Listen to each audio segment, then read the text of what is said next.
Más de uno La Bañeza y Astorga. Paloma Muñoz, Onda Cero.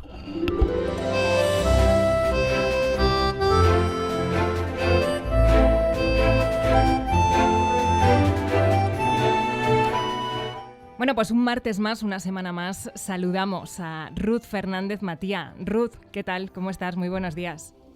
¿Qué tal, Paloma? ¿Cómo estamos? Pues nada, aquí seguimos, ¿verdad? Adaptándonos a las situaciones, ¿verdad? Con todo este lío que tenemos encima, consecuencia de la pandemia, del coronavirus, que, pues nos ha alterado a todos la vida bastante.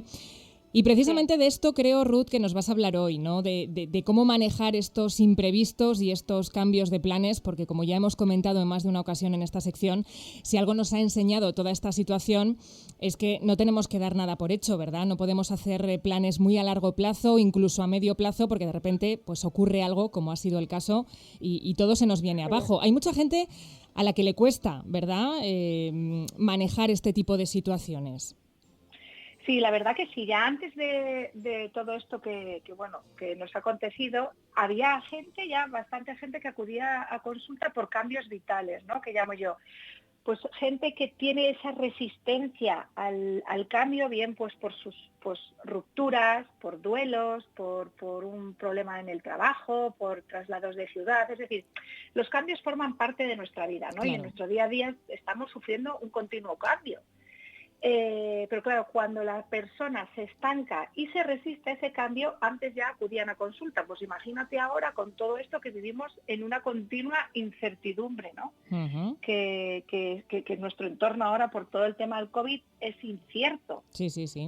Fíjate que se me asemeja mucho a lo que en empresas se trabaja mucho lo que es el entorno VUCA.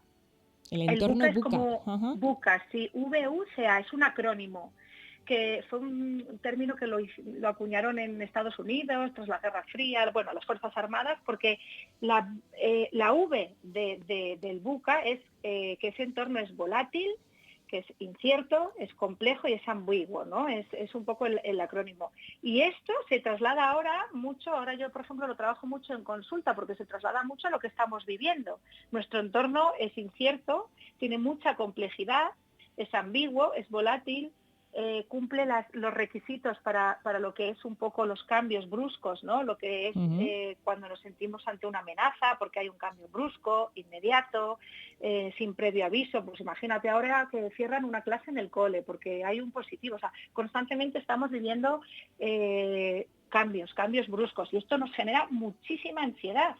Pues esos cambios a nivel personal, familiar, laboral, económicos, es que estamos constantemente en un entorno incierto. Sí. Uh-huh. Y es complicado a veces gestionar ese miedo, ¿no? O esa ansiedad que te genera pendientes. A mí me está pasando ahora en la consulta que la gente llama y dice, que tengo que cancelarla porque estoy pendiente de un PCR, que la tengo que cancelar porque estuve con un positivo. O sea, constantemente en cambios. Claro. De lo que uh-huh. tenías a lo mejor programado en el día, a mí me está pasando uh-huh. en el trabajo. Pues no se puede, dentro de que es bueno que nos planifiquemos, pero claro, no se puede ahora tener esa rutina que teníamos continua, que nos daba mucha seguridad. Claro, pues ahora claro. estamos un poco, uh-huh. Hay que saber manejar ese miedo. Ojo que el miedo, siempre digo, Paloma, el miedo es como que hay dos tipos, el miedo sano y el miedo tóxico, ¿no? El miedo sano es el que nos hace tener un poco de prudencia. Pues ahora, oye, tienes que tener un poco de respeto, ¿no? A contagiarte o a contagiar a los demás. Pues hay que vivir con prudencia, un poquito, con respeto.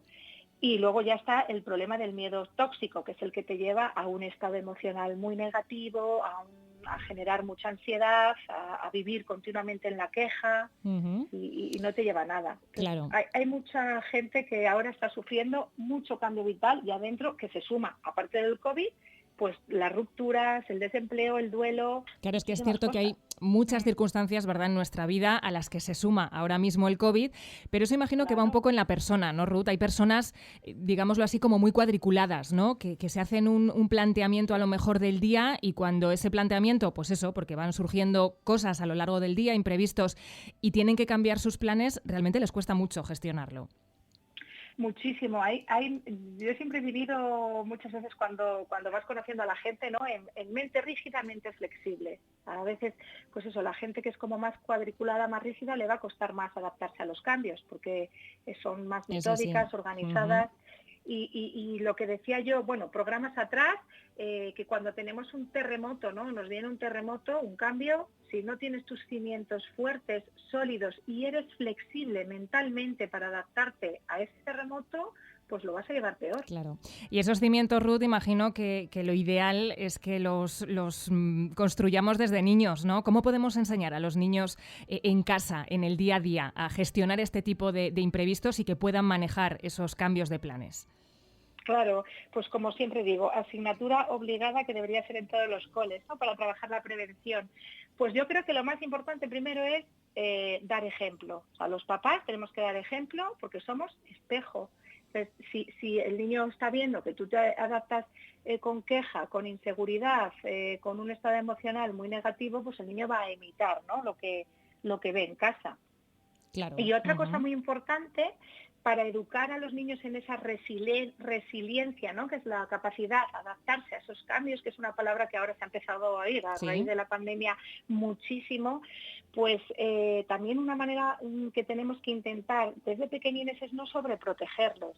Es decir, tienen que aprender a tener sus propias vivencias, a tomar sus propias decisiones, dentro de lo adecuado a su edad, lógicamente, pero eso les va a dar un poco ya como una solvencia y una seguridad en la vida que les va a ayudar, que se enfrenten a los problemas y a los errores, ¿no? Para que vean pequeñas situaciones adversas en el cole, bueno, o en su día a día, para que ellos empiecen a sacar estrategias de resolución, afrontamiento, a mantener el control ante un episodio de estrés, a ver los problemas como retos que pueden resolver y no verlos como amenazas. Entonces es muy importante dejarles que se enfrenten a los problemas y a los errores, o sea, que fallen, que tengan un pequeño fracaso. Claro. Porque ahí es donde empieza la persona a construir ese cimiento y que tomen, claro, pues esas decisiones, porque les ayuda a desarrollar esa capacidad que en un futuro pues, les va a ayudar a decidir adecuadamente, ¿no? en la edad adulta.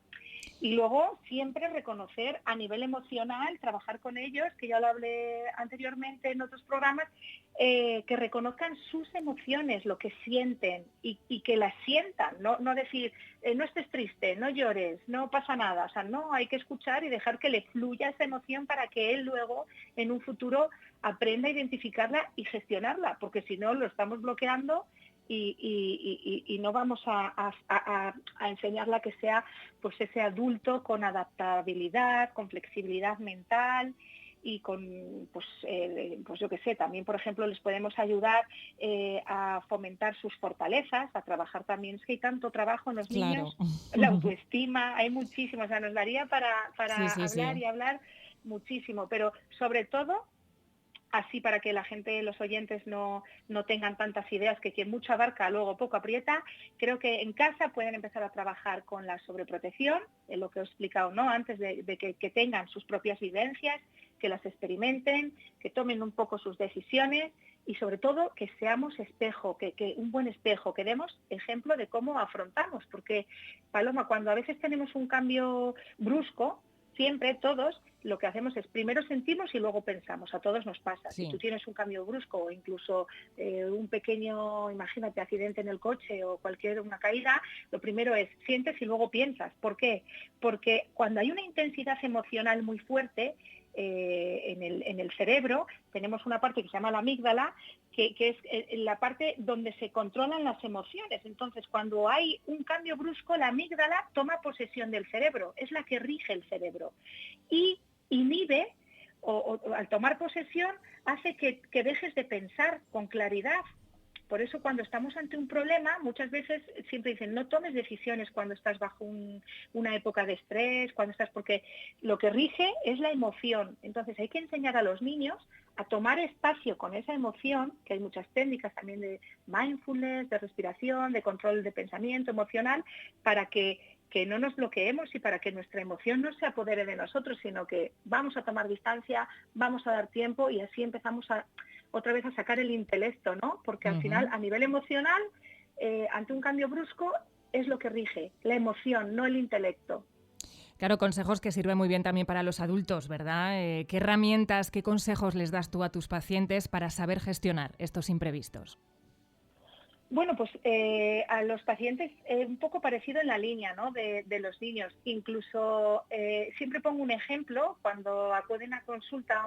Yo trabajo mucho con las metáforas, que es un poco de la terapia de aceptación y compromiso que trabajo yo, que siempre les digo, mira, cuando una persona está en unas arenas movedizas, tú si luchas, cuando luchas más te hundes en las arenas, porque te ahogas. Es decir, cuando tú caes en unas arenas movedizas y te mantienes en calma, te dejas llevar, aceptas y te adaptas, no te ahogas, no te hundes. Y eso, si lo aplicamos en nuestro día a día, es lo mismo. Es decir, cuando tenemos un cambio o un imprevisto, lo primero es aceptar las cerezas, que digo yo siempre. Divide las cosas en una cereza, que es la parte de tu control, y la otra, la que no controlas. Acepta lo que te viene, lo que no depende de ti. No te resistas. Acepta, adáptate. Y luego, claro, la actitud, que lo hablábamos el otro día, Paloma, también es importantísimo, ¿no? Los pensamientos los tienes que alimentar, o sea, tienes que alimentarte de pensamientos con energía. Si al final estás como en esas arenas movedizas y con la queja, una queja improductiva no te va a llevar una acción transformadora, por así decirlo. Es decir, intenta tener esa flexibilidad mental, salir de esa queja y llevarlo a una acción, a la cereza de tu control, a lo que tú puedes gestionar, que es pues tener paciencia, tener calma, adaptarte, aceptar, no resistirte. Y luego es clave, que siempre en consulta lo evaluamos y lo miramos, la red de apoyo social que tienes, ¿no?, que es importantísima. Cuando uno está mal, siempre es verdad que no sentirse solo, intentar apoyarse a nivel social, porque eso también te ayuda a conectar contigo, con los demás, y te ayuda a ser siempre como, bueno, en definitiva, más resiliente, ¿no? Sí. Lo social es muy importante. Bueno, pues consejos, a mí desde luego, Ruth, me parecen interesantísimos y algo en lo que debemos trabajar día a día para adaptarnos a esos cambios, a esos imprevistos que todos tenemos en nuestra vida diaria, y bueno, pues hay que saber gestionarlos de la mejor manera posible para que nos afecten lo mínimo posible en nuestro estado emocional, ¿verdad? Sí, es muy importante. Por eso siempre insisto que hay que trabajar a modo preventivo. O sea, antes la psicología era intervención, mucha intervención, pero ahora está dando mucho giro, porque la gente también, lo que hablábamos al principio, ¿no?, cuando me has preguntado, la gente acude, pues es que la gente acude, ya a veces acude cuando ya tiene el cambio vital, que está con una resistencia al cambio, que ya no puede más, con ansiedad, con cuadros depresivos. Es que a lo mejor hay que venir antes para prevenir o tener en marcha, o sea, tener en ti esas estrategias para luego ponerlas en marcha, ¿no? Sin duda. Para que luego no pasen. Pues Ruth Fernández Matía, como siempre, un placer saludarte, un placer escucharte siempre con estos consejos fantásticos que nos recargan las pilas, que nos llenan de energía y de buenos propósitos, porque tenemos que tomar buena nota de todo lo que nos dices y aplicarlo en nuestra vida. Así que lo dicho, muchas gracias y te esperamos, pues ya lo sabes, el próximo martes, la próxima semana, ¿de acuerdo? Genial, Paloma. Gracias. Nos vemos. Hasta luego.